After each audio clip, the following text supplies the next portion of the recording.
Family जब घर आती है तो आगे का मंजर देखकर उनकी आंखें फटी की फटी रह जाती हैं। हनीफ साहब कहते हैं कि बेशरम, तुम्हें शर्म नहीं आया? मैंने तुम्हें अपना भाई नहीं हमेशा बेटा समझाया और तुम ही मेरी इज्जत के कातिल निकले हो। बिस्मिल्लाहिर्रहमानिर्रहीम, अस्सलाम वालेकुम रहमतुल्लाहि व बरकातहू। उम्मीद करता हूँ कि आप जहाँ भी होगे खुश होगे, आबाद होगे। वीडियो की तरफ बढ़ने से पहले सबसे पहले मुहम्मद नबी हज़रत मोहम्मद सल्लल्लाहु अलैहि वसल्लम और उनकी उम्मत पर लाखों करोड़ों दुरूद व सलाम। अल्लाहुम्मा सल्ली अला मोहम्मद व अला आलि मोहम्मद। दोस्तों, इटली में हुआ एक इंतहाई दर्दनाक वाकया जहां पर एक चाचा ही अपने भतीजे की बीवी की इज्जत का दुश्मन बन गया। मैं हूं आपका दोस्त और जुल्फकार रेड्डी और आप देख रहे हो जुल्फकार रेड्डी व्लॉग। मुझे समीन, अगर आप चैनल पर नए आए हो, अभी तक अपने चैनल को सब्सक्राइब नहीं किया तो जल्दी से चैनल को सब्सक्राइब कर दें और साथ घंटी के बटन को दबाना ना भूलें और इसको सिफर कर दें। दोस्तों, ये जो वाकया हुआ है ये इटली का शहर मिलान है, जहां पर एक हनीफ साहब रहते हैं। हनीफ साहब जो है तकरीबन 15 साल पहले अपने मुस्तकबिल की तलाश के लिए डंकी लगाकर यहाँ पर इटली में आते हैं और यहाँ पर आबाद हो जाते हैं। मेहनत मजदूरी करते हैं, अपना अच्छा खासा एक वहाँ पर अपना कारोबार सेटल करते हैं, अपनी फैमिली को भी यहाँ पर बुला लेते हैं और माँ बाप कहते हैं जी कि छोटा भाई है इसको भी ले जाओ। और ये जो होते हैं हनीफ साहब, बाद में ये अपने भाई को भी यहाँ पर बुला लेते हैं। इनका एक बड़ा बेटा होता है, उसकी शादी इन्होंने की होती है और इनकी वो बीवी के साथ वो भी इसी घर में रहता है। इन्होंने एक बड़ा घर लिया होता है जिसमें ये सारी फैमिली हंसी खुशी रह रही होती है। हर छुट्टी वाले दिन या हर एतवार को यहाँ पर महफिल सजाई जाती है, बारबेक्यू बनता है, सारी फैमिली इकट्ठी बैठ कर जो है ना उसको एंजॉय करती है और एक अच्छा खुशहाल गुराना होता है और प्यार मोहब्बत के साथ सारे रह रहे होते हैं।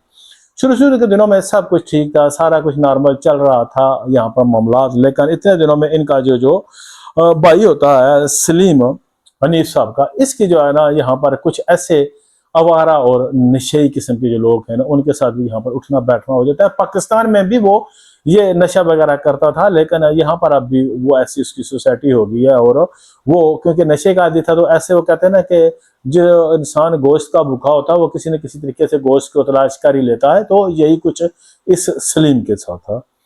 बहरहाल इस सब चीज से ये जो हनीफ साहब थे ना ये वो बेखबर थे। वो एक अच्छे 5 वक्त के नमाजी दीनदार किस्म के आदमी थे, दिल में दर्द दिल रखने वाले, बाकायदा नमाज मस्जिद जाते थे, जुम्मा की नमाज पढ़ते सारा और अपने बच्चों को भी और इस भाई को भी साथ देकर जाते थे। चलो अगर नहीं जाते थे तो जिंदगी के हर दिन गुजरने लगते हैं। तो इनकी जो होती है बहू जिसका नाम आशा होता है, ये जो इसका भाई होता है सलीम, वो ये आशा महसूस करती है जी कि उसके साथ खाम खा की फ्री गप्पें, ऐसी तरह की हंसी मजाक, उसके साथ बैठना, बेतकल्लफ बातें करना, वो पहले तो इस तरह महसूस करती है और अपने शोहर को कहती है जो होता है नबील कि देख नबील, ये जो आदमी है तुम्हारा चाचा, ये मेरे साथ इस तरह की ये जो है ना करता है। वो कहता है कि क्या हुआ, तुम उनकी बेटियों जैसी हो। चाचा की आदत यही है कि वो हंसी मजाक और एक अच्छे खुले डुले जहन के मालिक है। तुम फिक्र ना करो, तुम मगा मेरे चाचा के ऊपर जो है ना वो शक कर रही है। बड़ा खैर इसके बाद जो आशा होती है वो इसको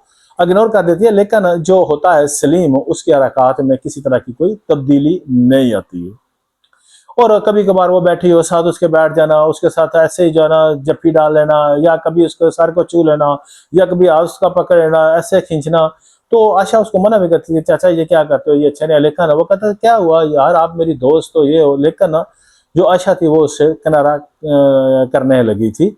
एक दिन ऐसा होता है जी कि ये जो इनकी फैमिली होती है वो किसी पास वाले घर में गए होते हैं और आशा जो होती है वो नहीं जाती, घर पे होती है। और ये जो सलीम भी आ जाता है और देखता है कि जब आशा घर भर अकेली है तो इसके अंदर का वो जो हैवान होता है वो बाहर आ जाता है।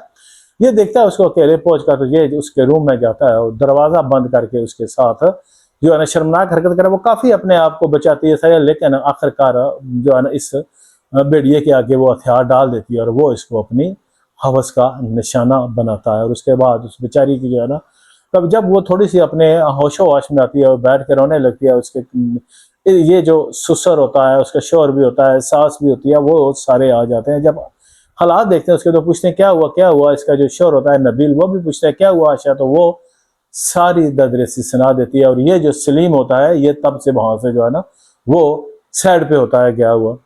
और वो कहता है ये इतने में जब ये आता है तो इसको भाई फोन करता है नीर किधर आओ, तो वो समझता है कि हो सकता है कुछ ना बताया, क्योंकि बड़े धीमे लफ्ज में अंदाज में जो कहता है किधर आ जाओ जरा काम है ये वो, तो वो समझता है कि मामलात जो है ना वो छुप छुपा गया है, इस औरत ने नहीं किसी को बताया है। तो ये तो मेरे लिए मामला अच्छा हो गया। अब तो ये मेरी जो है ना जब मैं दिल चाहूँगा इसके साथ ये मामला करूँगा। और वो बड़े बेशर्मों की तरह घर में आता है जैसे कुछ हुआ ही नहीं है। और आते ही जो है ना ये हनीफ साहब जो देखते हैं तो उसके मुंह पर 2-3 चपेड़े लगाते हैं, कहते हैं कि बेगैरत, बेशरम, बेहया, तुम्हें शर्म नहीं आई?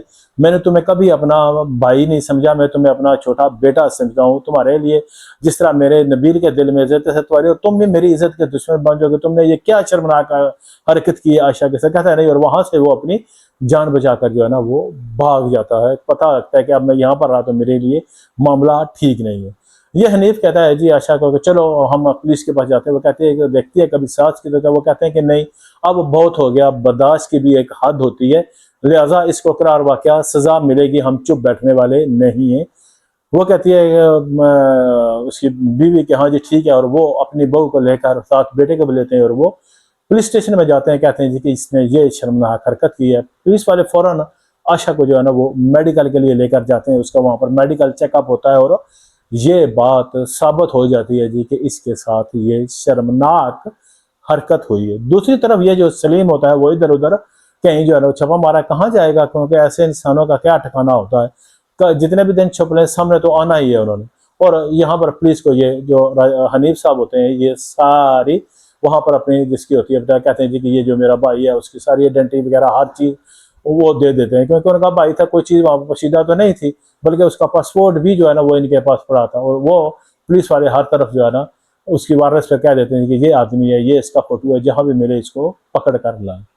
उसके बाद दोस्तों पुलिस हरकत में आती है और जल्द ही सलीम को पकड़ा जाता है, अदालत में जाता है। काफी अपने अंदर बोलता है नहीं जी साथ और जो है ये अपने आप को बचाना चाहती है, ये पहले भी से मेरे साथ करती थी, मैंने इसको मना किया लेकिन इसने मेरे साथ किया। लेकिन वो कहते हैं कि बेटा कुछ नहीं होता, क्योंकि ये सारी तुम्हारी फैमिली जो है ना उन्होंने तुम्हारे खिलाफ गवाही दी है, तुम्हारा एक सच्चा और तुम सच्चे और ये सारी फैमिली जुटी है। और उसके बाद उसको 14 साल के लिए जेल की सलाखों के पीछे धकेल दिया जाता है। और ये हनीफ साहब कहते हैं कि जी इसको इसके बाद इसको यहाँ पर रखो ही ना, इसको मुल्क बदर कर दो, डिपोर्ट कर दो, क्योंकि ये नासूर इस मुल्क में रहने के काबिल ही नहीं है।